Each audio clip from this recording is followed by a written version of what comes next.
네, 안녕하십니까 여러분들, 반갑습니다. 단타수장 전문가입니다.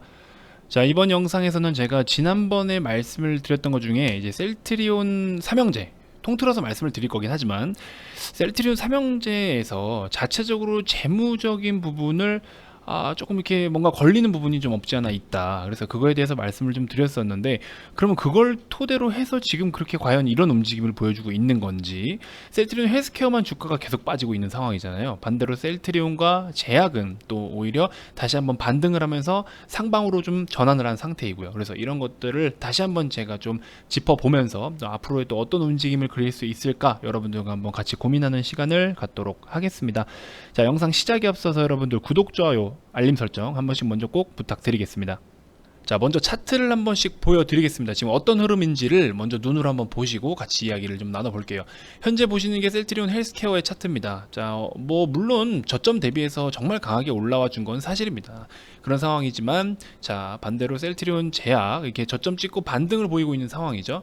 셀트리온도 마찬가지예요. 어느 정도 찍어놓고 또 반등을 해주고 있는 상황이에요. 오히려 고점까지 새롭게 갱신을 할 준비가 되어 있습니다. 이런 상황인데, 왜 이 두 녀석은 그렇게 올라가는데 셀트리온 헬스케어는 왜 빠질까라고 놓고 본다면, 지난번에 제가 말씀드렸던 게 이제 어떤 내용인지 한번 다시 한번 이야기를 좀 드릴게요. 일단은 셀트리온 쪽을 보면요, 자, 이게 글씨가 좀 작아서 안 보이실 수도 있지만 제가 어쨌든 뭐 음성으로 또 설명을 드리니까요, 참고만 좀 해주세요.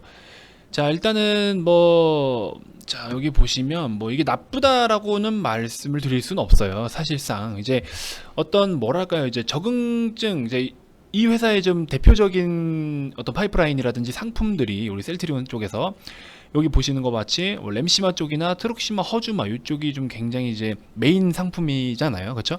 근데 이제 제가 찝찝했던 건 뭐냐, 6월 30날인데 이거를 단일 판매 공급 계약 체결을 6월 30날 나왔는데, 그럴 수는 있어요. 그럴 수는 있는데, 보시는 바와 같이 약 1,700억 원 정도 되는 금액, 1,700억 원 정도 되는 금액을 6월 30날 이렇게 공시를 띄웠는데, 이제 대상이 셀트리온 헬스케어예요. 이게 나쁘다라는 건 아닙니다. 셀트리온과 셀트리온 제약 쪽에서 생산하고 연구하고 이제 판매를 1차적으로 해외 사업부를 셀트리온 헬스케어에 두고 있기 때문에 헬스케어가 직접적으로 마케팅하고 영업하고 세일즈 그쪽으로는 이제 헬스케어가 담당을 하고 있지만, 어쨌든 1차적으로는 헬스케어 쪽으로 판매가 이루어지고 헬스케어가 이제 외부로부터 돈을 벌어온다, 쉽게 말씀드리면 그런 구조로 되어 있는데, 예전에도 제가 좀 찝찝했던 부분이 뭐냐면 한 1, 2년 전이었던 것 같아요. 셀트리온과 셀트리온 제약의 재무는 굉장히 건전하게 다 만들어 놓습니다. 하지만 셀트리온 헬스케어는 조금 군데군데 빵꾸 나는 부분이 좀 없지 않아 있었어요. 그 말은 뭐냐, 두 종목을 클린하게 만들어 놓고 핵심이고 메인인 두 종목을 클린하게 해놓고 나머지 셀트리온 헬스케어를 조금 그런 식으로 일부러 그러진 않겠지만 상대적으로 세 기업이 이제 메인 기업인데, 그 중에서 이제 두 종목은 클린하게 해놓으니까 아무래도 시총도 적지 않고 하다 보니 두 종목에 대해서는 좀 건전하게 좀 시각적인 효과를 나타나고, 한 종목에서만 이제 그런 부분들을 커버를 하는 거죠. 이런 부분들이 좀 보이긴 했습니다. 이게 되게 좀 조심스러운 이야기이긴 한데, 저는 항상 주식을 바라볼 때 좋은 쪽으로 안 보려고 해요. 물론 좋은 쪽도 보지만 나쁜 쪽을 먼저 보려고 합니다. 그러니까 우리가 양방향을 분석할 때 저는 항상 안 좋은 쪽, 하방 요쪽으로 우선적으로 이제 분석을 해요. 왜? 하방에 대한 리스크를 줄이고 다운사이드를 줄여놓으면 반대로 그게 업사이드가 되고 모멘텀이 되고 상승 여력이 된단 말이죠. 그래서 어차피 위 아니면 아래인 상황이에요, 솔직히 말씀드리면. 그렇죠? 그러면 차라리 밑에 대한 리스크, 하방에 대한 리스크를 줄여놔야 상방에 대한 업사이드가 크다라는 거죠. 그런 식으로 분석을 합니다, 저는. 자, 어쨌든 그런 부분이 있는데, 이게 6월 30날이면 2분기 마지막 날이고 마감하는 날이에요. 그럼 2분기 마감할 때 이 정도의 금액을 갖다가 1,700억 정도의 금액을 이제 나중에 한번 보세요. 셀트리온에서 2분기 실적을 이제 빼놓고 2분기 실적에서 이 1,700억 정도 해당되는 금액 이렇게 또 분할로 해야겠죠. 이게 또 어떻게 될지 이제 그런 거를 좀 빼놓고 봤을 때, 만약에 이 금액이 없다라고 하면은 과연 꾸준하게 매출이 우상향할 수 있는 그림이 과연 유지가 됐을까, 이걸 좀 보는 거죠. 시장에서 바라보는 셀트리온의 어떤 실적적인 부분의 그래프가 이런 그림이다 라고 했을 때, 이 금액을 제외한다면 가다가 주춤할 수 있는 상황이잖아요, 2분기에서. 그렇죠? 2분기에서 올라가는 그림이냐 주춤하는 그림이냐, 이거를 이제 시각적인 효과를 나타내기 위해서 과연 또 이제 이용을 한 거냐, 이게 뭐 전과라고 표현하긴 그렇지만 한번 그런 경우가 있었기 때문에 이런 상황에서는 크게 아직은 신뢰를 할 수 없다. 물론 지금 이 항목들 자체가 어떤 판매 공급 계약에 있어서 최종적으로 셀트리온 헬스케어가 다국화하고 판매도 많이 이루어지고 있고 또 증증도도 또 확대가 되면서 좋아요. 전체적으로 흐름은 너무나 좋아요. 근데 이제 6월 30날 저런 공시가 나온 게 다만 조금 일부 찝찝하다, 뭐 이런 정도만 좀 말씀을 드려왔습니다. 자, 어쨌든 그런 측면으로 놓고 봤을 때 재무적으로만 딱딱 새 기업을 놓고 보면 셀트리온 재무 굉장히 우량하고 실적 좋을 것으로 이제 기대가 되고 있고, 거기에 맞게끔 컨센서스라든지 여러 가지가 기준을 부합할 것 같다라는 내용. 그다음에 제약도 마찬가지고요. 모멘텀도 충분히 있죠. 근데 실질적으로 지금 판매가 이루어지고 있는 것, 그런 단일 판매 공급 계약 체결이 셀트리온 헬스케어로부터 셀트리온과의 계약이 체결이 됐으면, 반대로 또 셀트리온 헬스케어가 외부로부터 돈을 벌어오기 위함이라면은 헬스케어도 어떤 외부의 그런 판매 공급 계약 체결에 대한 공시가 있어야겠죠. 저 금액만큼이든 그렇지 않든. 근데 그런 부분은 아직 나타나지 않고 있는 걸 본다면, 일단은 당장에 뭐 어떤 판매가 이루어지거나 이런 것보다도 뭐 재고 확보가 우선적으로 이루어질 수도 있는 거고, 그런 부분들을 통해서 저렇게 시각적인 효과를 나타내는 게 아니겠느냐 하는 생각을 좀 해봅니다.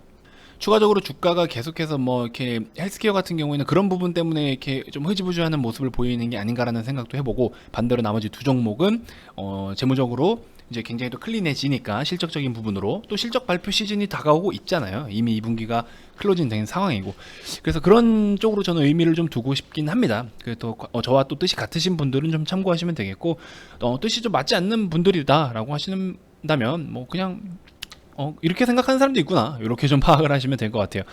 자, 어쨌든 뭐 지금 상황에서는 셀트리온 쪽이 굉장히 또 공매도도 활발하게 이루어졌던 이제 기업들이잖아요, 사실상. 그렇죠? 이런 상황이긴 한데 공매도가 지금 대차 잔고도 굉장히 줄고 있죠. 어쩔 수 없이 또 상환을 해야 되는 상황이기 때문에 대차 잔고가 계속해서 줄어들고 있습니다. 대부분의 종목도 다 그래요. 대차 잔고가 줄고 있는데, 지금 이제 9월부터 해서 16일이었던 것 같습니다. 제 기억으로는 9월 16일부터 이제 공매도가 재개가 될 텐데, 그러면 그 전에 다시 이런 기업들이 좀 프리미엄이 많이 붙어 있는 기업들은 어때요? 우리가 적정 주가 대비 엄청나게 밑바닥이다, 저평가다라고 했을 때, 근데 여러분들 매매하지 마세요. 매매 금지입니다. 예를 들어 이런 식으로 금지를 내려놨어요. 근데 사고 싶죠. 자, 이날부터 매매합니다 라고 하면 어떻게 되겠어요? 그 전부터 현금할 수 있는 거 해놓고 총알 준비해놓고 딱 풀리면 매수를 막 하겠죠. 그쵸? 그런 거 똑같은 거예요. 이제 공매도도 그들의 세력들이 어떤 종목을 타겟 삼아서 공매도를 막 이제 매매를 할 것이냐. 그러면 기존의 공매도가 가장 일단은 우선적으로 많이 몰렸던 종목들 위주로도 아무래도 이제 그들의 입맛에 맞게 또 그렇게 조정이 또 될 수가 있겠죠.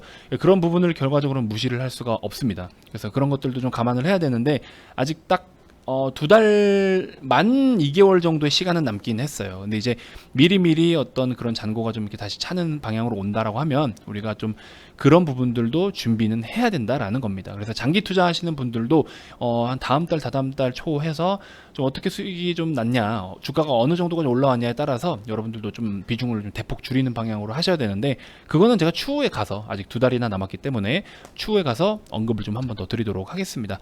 자, 그렇게 좀 참고를 해보시고요. 자, 이번 영상에서 제가 여러분들께 추천을 좀 드리고 싶은 종목은 여기 보시면 이제 신테카바이오라는 종목이에요. 제가 뭐라 말씀드렸죠? 주가가 줄곧 하락을 해요. 주가가 계속 하락을 하면 어떤 타이밍을 노려보라고 말씀을 드렸죠. 5일선을 기준을 잡아라. 뭐 많은 것들이 있겠지만, 많은 분석을 해야 되겠지만, 너무 복잡하고 어려우신 분들은 5일선만 기준 잡고 매매를 하셔라. 5일선이 방향을 틀 때, 5일선 위로 캔들이 올라와서 방향을 틀 때가 포인트다. 그런 것들을 좀 많이 말씀을 드렸죠. 바로 이전에서 시젠 뭐 HLB 영상에서도 마찬가지고요. 자, 신테카바이오도 어때요? 이 정도만 봤을 때, 요 구간만 보더라도 계속 줄곧 하락을 하고 있는 상황이죠. 안심할 수는 없어요. 하지만 이제 5일선이 방향을 반대로 V자로 꺾는 게 아니라 횡보를 보여주고 있는 상황이니까, 일단 당분간은 횡보를 하면서 매집을 좀 하겠구나라는 거를 파악을 할 수가 있겠죠. 그럼 지금 어느 정도 이 정도의 단가 내에서는 매집이 이루어진 거예요. 그렇죠? 이 정도 가격대에서 매집이 이루어졌는데 지금 오늘의 시세가 어떻습니까? 이제 기존의 박스권을 돌파를 하게 되면 새로운 시세가 만들어지는 건 여러분들 기본적으로 다 알고 계시잖아요. 그러면 이게 꼭 큰 파동이 아니더라도 최근에 이런 흐름 속에서도 충분히 여기서 다시 한번 또 시작을 할 수가 있을 거라는 거죠. 그래서 제가 봤을 때는 한 13,100원, 200원 넉넉 잡고 여유롭게 13,000원까지 놓고 오늘 종가 그리고 13,000원 사이에서 좀 매수를 하는 방향 1차적으로 그렇게 좀 보시면 될 것 같아요. 그 다음에 손절을 잡겠다라고 하시는 분들은 분할로서 비중을 좀 줄이시면 될 것 같고, 이제 여기서부터 60선이 좀 올라오겠죠. 그래서 최종적으로는 61선을 이탈할 때는 최종 손절이지만 마이너스 5% 7%대에서는 조금씩 분할로 매도를 하시면서 만약에 또 61선 지지받으면 추가 매수를 다시 하면 되는 거니까요. 그런 식으로 농사를 좀 잘 짓자 제가 많이 말씀을 드리고 있죠. 그래서 요 박스권 안에서 뭐 비중을 줄였다가 매수를 했다가 이런 거를 좀 컨트롤 하시면서 추가적인 시세가 나오기를 좀 기다리시면 아마 좀 도움이 되실 것 같아요. 지금 호가 단위가 이제 10,000원 초반대 단가이다 보니까 그 다음 호가가 이제 50,000원으로 넘어가잖아요. 그러니까 10,000원하고 50,000원 사이에서 어느 쪽에 가깝냐라고 하면 10,000원 쪽에 가깝잖아요. 그렇기 때문에 호가가 이런 단가들이, 이런 주가들이 호가가 무겁다라고 이야기를 해요. 그래서 한 호가가 이제 50원 단위로 움직이면서 50원 단위로 움직이면서 금액이 좀 꽤 큽니다. 뭐 0.3%대, 2%대, 뭐 심지어 10,000원에서 50원까지 올라갈 땐 또 0.5%대 이렇게 움직이다 보니까 적지 않은 단위거든요. 묵직한 호가니까 그래서 이제 주의를 좀 필요로 하는 겁니다. 그래서 가격적인 부분에 있어서 굉장히 좀 조심하시면서 대응하시면 분명히 또 좋은 결과가 있을 것 같다라고 봅니다. 지금 이제 스토캐스틱이 단기적으로 과열 구간이면서 밑으로 좀 빠지고 있는 상황이잖아요. 그래서 일단은 저는 이제 스토캐스틱을 50 기준으로 잡고 업다운을 봅니다. 그래서 아직은 50 상단 부분이기 때문에 매수를 하기에는 조금 리스크가 있을 수 있다. 그러면 또 일목균형표가 지금 어디죠? 13,050원의 기준을 잡고 있어요. 그러니까 결과적으로는 13,000원에서 13,100원 라인에서 매수를 하는 게 아무래도 좀 좋지 않겠냐. 답이 나와 버렸죠. 그렇게 좀 참고하셔서 접근을 하시면 될 것 같습니다. 뭐 중간중간에 또 이제 정치 테마주들 같은 것들도 꿈틀꿈틀 하긴 하는데 저는 사실 정치 테마주를 굉장히 선호하는 편은 아니에요. 해봤자 정말 거래가 강하고 힘이 강할 때 단타 한 번 정도? 그 정도 매매를 하지 정치 테마주를 뭐 어떤 그런 정치적인 재료를 갖고 모멘텀으로 활용을 하면서 하는 거는 굉장히 투기적이다라고 저는 보는 사람 중에 한 사람입니다. 그래서 제가 정치 테마주를 여기다가 언급을 드린 게 딱 2번밖에 없어요. 남선알미늄 한번 언급드리고 KNN 한번 언급드리고 그거밖에 없습니다. 근데 남선알미늄 같은 경우에는 조금 주가가 흐지부지해서 제가 일찍 컷을 해버렸고, KNN 같은 경우에는 제가 한 일주일 정도 지금 공백 기간이 있었거든요. 개인적인 사정으로 인해서. 그래서 그 앞전에 마지막까지 제가 매매를 했던 게 한 KNN 정도 매매를 했던 기억이 납니다. 그래서 보시면 뭐 이런 종목들도 차트가 괜찮고 거래가 좋고 힘이 있다라고 한다면 얼마든지 매매를 할 수는 있죠. 그래서 이 당시에 여기 빠지기 전날이었던 것 같습니다. 제 기억에는 이 당시에 이렇게 또 수익이 났던 부분인데, 이런 그림도 마찬가지입니다. 어떤 기준을 돌파를 하면, 기준을 이렇게 돌파를 했을 때는 충분히 매력 있는 단가다. 그 기준이 어떤 기준이냐, 이런 라인이죠. 기존에 매집을 했던 이런 라인을 돌파를 한 거잖아요. 그래서 우리 아까 신테카바이오 같은 경우에도 마찬가지죠. 지금 이제 돌파를 한 상태예요. 엄연히 따지자면 돌파를 한 상태입니다. 그런 매물대를, 그러니까 새로운 최근 구간의 매물대를 돌파를 한 겁니다. 그래서 이런 라인에서도 매매를 해도 된다. 그래서 보시면 아이고 죄송합니다. 여기 코덱스 200 차트로 봤었네요. KNN으로 다시 정정해서 보도록 하겠습니다. 7월 6일이죠. 7월 6일이면 이제 요거 같은 경우 좀 다르게 접근을 해야겠네요. 거래가 한번 강하게 터진 날 다음에 패턴으로 이제 적용해서 매매를 했던 것 같습니다. 7월 6일 날 이날 이제 그렇게 매매를 했던 거고, 단타로서 접근을 했습니다. 실제로 이게 없는 거 가지고 뭐 했다라고 말씀을 드리는 사람은 아니니까 이렇게 해서 매매를 직접 좀 했었고요. KNN 보시면 7월 6일날 이렇게 매매를 했었죠. 그래서 한번 거래가 터지고 어떤 특정 구간을 좀 지켜줄 때는 우리가 이제 다음 시세를 기다리면서도 충분히 이렇게 매매를 할 수가 있다. 그래서 저가가 1755원에서 고가까지 1990원까지 13.4% 정도가 되잖아요. 그 안에서 반만 수익을 챙겨도 6% 되지 않습니까? 근데 이제 이 회원님 같은 경우에도 3%, 5%, 11% 이렇게 구간별로 나눠서 우리가 매도 사인을 드렸습니다. 이렇게 또 좋은 성과가 있게 되죠. 자, 이런 식으로 수익을 좀 챙겼습니다. 실제로 매매를 하고 있다. 제가 뭐 아까 좀 전에 코덱스 200 차트로 좀 잘못 말씀을 드리긴 했어도 일단 실제로 매매한 거 가지고 말씀을 드리지, 그렇지 않은 거 가지고 여러분들께 뭐 거짓된 정보를 제공하거나 그런 경우는 없습니다. 자, 이런 식으로 실제로 다 우리가 수익 실현을 했던 종목입니다. 그렇게 좀 참고를 해보시면 좋을 것 같고요. 자, 어쨌든 뭐 제가 끝으로 드리고 싶은 이야기는 뭐냐면, 지금 시장 같은 경우에는 우리 VIP 회원님들께도 많이 말씀을 드리지만 이미 신고가를 다 넘어섰고요. 그러자니 인버스를 배팅하기에는 또 웬만한 악재는 끄떡도 안 하고 이런 상황이니까 그냥 시장 흘러가는 대로 또 맞춰서 발을 같이 걸어갈 수밖에 없을 것 같다라고 저는 좀 말씀을 드리게 될 것 같아요. 물론 제가 최근에 공백기가 있었기 때문에 한 2, 3일 정도라도 시장을 좀 더 바라볼 생각이긴 합니다만, 어쨌든 추가적으로 또 여러분들께 좀 대응 전략을 제시해 드릴 수 있는 상태가 된다면 적극적으로 좀 정보를 드릴 계획입니다. 자, 끝으로 이제 지금 상대적으로 못 간 종목이나 한번 또 이렇게 급락이 나올 때 잡아보기 좋은 종목들, 지금 여러분들 제가 좀 눈여겨보면서 관심 종목 해서 좀 기다리고 있습니다. 저희도 매수할 거를 좀 기다리고 있는 상황이니까요.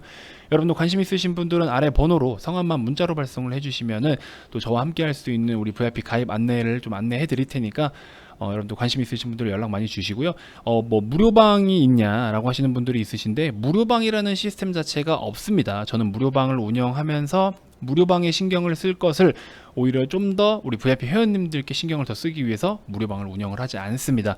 그래서 나는 무료방을 좀 이용을 하고 싶은데 하시는 분들은요, 구독 알림 설정 해두시고 그걸로 이제 유튜브를 통해서 대신해서 이렇게 정보를 좀 받으시면 될 것 같습니다. 이 번호는 이제 VIP 가입 관련 문의다라는 점만 다시 한번 인지를 해주시고, 종목 상담 요청하시는 분들이 계세요. 종목 상담 같은 경우는 여러분들 증권방송 TV에다가 연락을 하셔서 받으셔야 됩니다. 그거 외에는 저희처럼 이제 유사투자 자문업에서는 종목 상담해 드리는 것 자체가 자본시장법상 이제 불법적인 행위이기 때문에 해드리지 못한다는 점 양해의 말씀 한번 부탁드리겠습니다. 이제 가입 관련된 문의만 받는 이 번호이기 때문에 여러분들 관심 있으신 분들 문자 많이 많이 주시고요. 자, 다음 영상에서도 제가 더 좋은 정보들로 여러분들께 인사드리도록 하겠습니다. 고맙습니다.